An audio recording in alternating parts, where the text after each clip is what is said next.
વલસાડના વૃદ્ધ પાસે અઘોરી બાબા બની ઓનલાઈન 19.60 લાખ પડાવ્યા મહીસાગરની પઠાણ ગેંગના 5ની પોલીસે કરી ધરપકડ। લાલચ આપી વૃદ્ધોને નિશાન બનાવતી એક શાતીર ગેંગના વલસાડ સાયબર ક્રાઇમ પોલીસે પર્દાફાશ કર્યો છે। ઇન્ટરનેટના માધ્યમથી અઘોરી બાબા અને ગુરુજી હોવાનો ડોળ કરી ચમત્કારના નામે લાખોની છેતરપિંડી કરનારા મહીસાગર જિલ્લાના 5 શખ્સોની ધરપકડ કરવામાં આવી છે। વલસાડના ઉમરગામ તાલુકામાં રહેતા 76 વર્ષીય વૃદ્ધને અજાણ્યા ઠગોએ શિકાર બનાવ્યા હતા।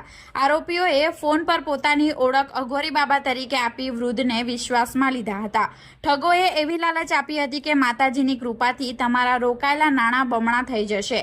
આ માયાવી જાળમાં ફસાઈને વૃદ્ધે અલગ અલગ બેંક ખાતાઓમાં કુલ 19,60,500 રૂપિયા ટ્રાન્સફર કર્યા હતા।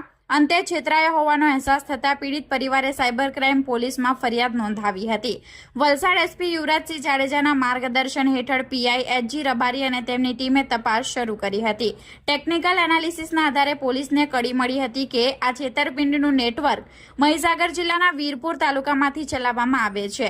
પોલીસે વીરપુરમાં વોચ ગોઠવી સ્થાનિક બાતમીદારોની મદદથી લીમડા ભાગોળ વિસ્તારમાંથી 5 આરોપીને ઝડપી પાડવામાં સફળતા મેળવી હતી, જેમાં નોમાન ખાન મહેબૂબ ખાન પઠાણ, અજાજ ખાન ઝફરુલ્લા ખાન પઠાણ, સલમાન ખાન ઝફરુલ્લા ખાન પઠાણ, સમીર ખાન ઝફરુલ્લા ખાન પઠાણ અને ઇરફાન ઇસ્માઇલ શેખ આ 5ની પોલીસે ધરપકડ કરી છે। પોલીસે આ ગઠિયાઓ પાસેથી ગુનામાં વપરાયેલા 5 મોબાઈલ ફોન પણ જપ્ત કર્યા છે।